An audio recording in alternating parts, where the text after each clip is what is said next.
Hi everyone, this is Deb Tim, a Canadian girl, and today I'm just going to share with you everything I know about my Mbuna. So please stay tuned.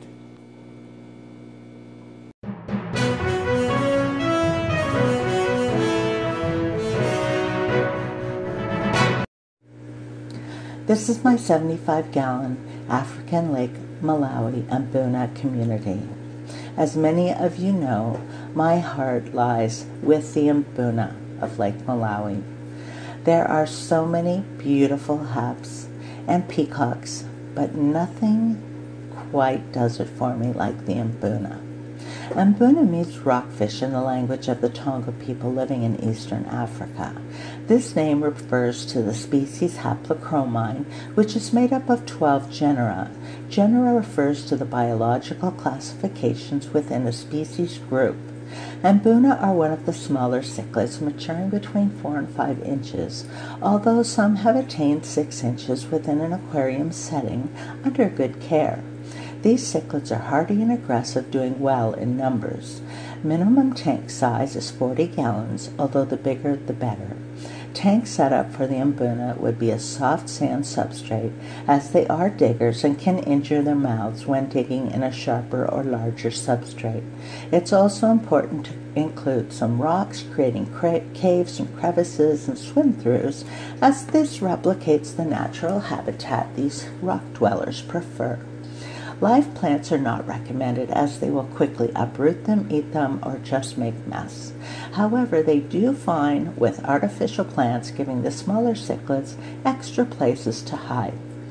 Mbuna do well in numbers. Too few and you will have a noticeable rise in aggression. Having higher numbers allows the weaker, smaller, or targeted fish to get lost in the crowd, avoiding their tormentors. It is recommended that the fish you combine be of similar size. When adding new fish to an established aquarium, it's very important to introduce groups of 4 or more to spread out the aggression that is likely to come. Mbuna are very intelligent and will quickly recognize an imposter. It's as if all new additions have to endure an initiation process to gain acceptance. Mbuna are herbivores, primarily living on a diet of algae and vegetation.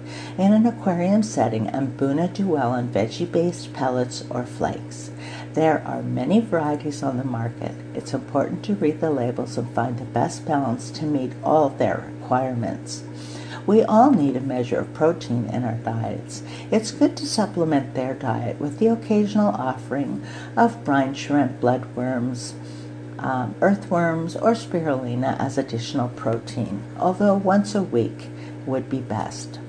Adding to that fresh veggies, you will have happy cichlids. I often toss a couple of the outer dark leaves of the romaine into my tank at bedtime, only to find it completely gone by morning. You can try many different veggies and fruits, as cichlids are known to be voracious eaters. They have the ability to always look hungry.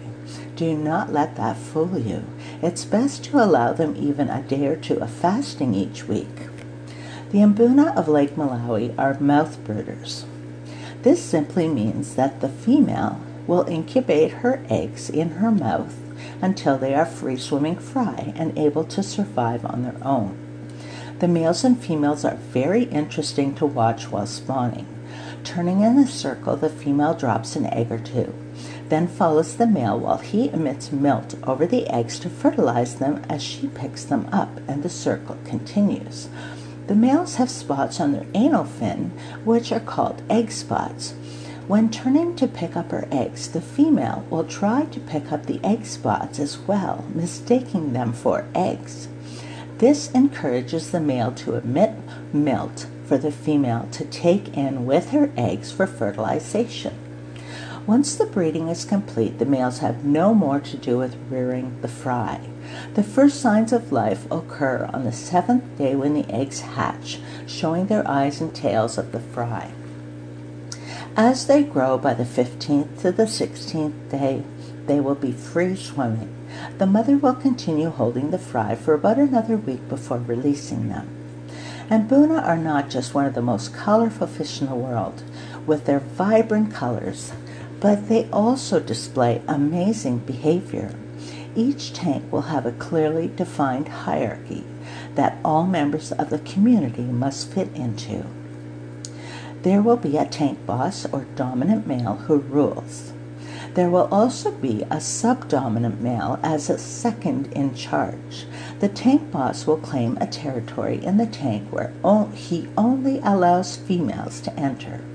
Over time, the tank boss may be challenged for his position. The hierarchy will change depending on the outcome. More often than not, it's just a test than an actual fight. As you can see, I love my Mbuna. I have a 75-gallon aquarium for them.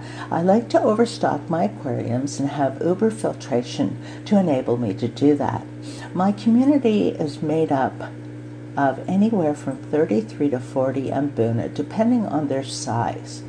Before you get into this amazing hobby, it's recommended that you do a little research.